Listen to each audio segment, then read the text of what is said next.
Um, but here, like in a smaller setting, I know if a student come in and they had a hard day, we know the stories because where I'm at in the transfer schools, we usually interview the family, have a conversation, get to know them, connect with family first.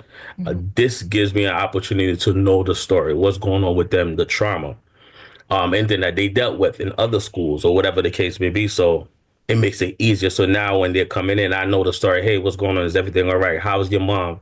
How is your brother?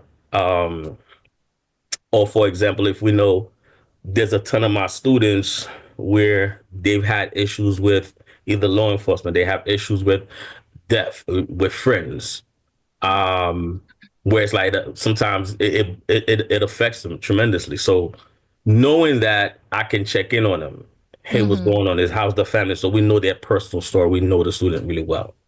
Wow, thank you for sharing that. You are an amazing assistant principal, and it sounds like you are an amazing teacher to take the initiative to do that. Different role models, and I realized I am where I am because of the mentorship. Military is huge on mentorship as well. Because like, hey, your career is growing. You're going to need someone who's where you want to be to tell you, hey, you might not want to do this. Yeah. You know, so I'm learning these things, and now I'm getting an opportunity to be a mentor. It's forcing me to go back to my mentors and like, how do I do this? Because it's not just like you said, not just sit down and ask them, how was your day? Like the bullet points. Sometimes it's just saying, hey, I haven't spoken to you in a couple of days. What's going on? Like, you just, what's really going on with you and stuff like that. And building that relationship, which we did over the so many years. Yeah.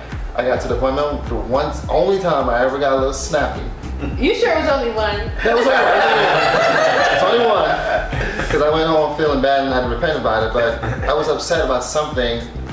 And like you said, maintaining that proper in the space. He could have went off on me. He just looked at me. I remember looked at me, was addressing me, and I was like, ooh. Because I remember coming back and apologizing. I was like, yeah, because I had realized there's someone who wants to be in your life, wants to help you.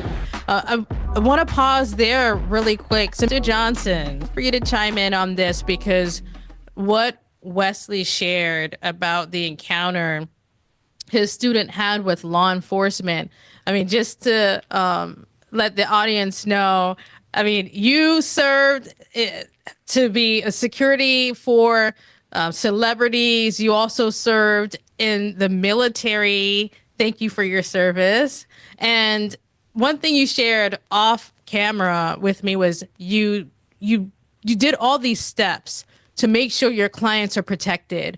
But when it came to a moment when you needed that protection, you experienced challenge. And that hit me. I was like, wow, there's so many of us who are in situations where we encounter challenging moments. And it's like, what do you do? So I would love for you to shed some light on what Wesley was sharing with the student, because I know you encountered your own experience with law enforcement. What are your thoughts on what this student experienced versus what you were sharing with me? Wanted to make sure students are prepared in case they encounter a situation with law enforcement. It's a very complicated situation.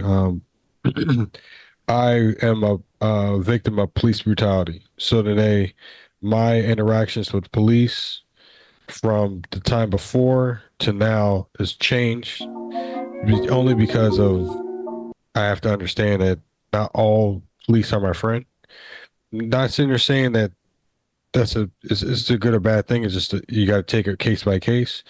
And the thing is, that's hard for children, not children, but younger adults to understand that as well, because they like that's something I was 40, I was 41 when I got into this with the police and then tried to talk my way out of it and realized it was past talking. And that's just what it is. It's more of like you could do your best, but the thing is sometimes even your best falls short. And that's I guess is it's a question within itself. How do we make sure that what happened to me doesn't happen to anybody else?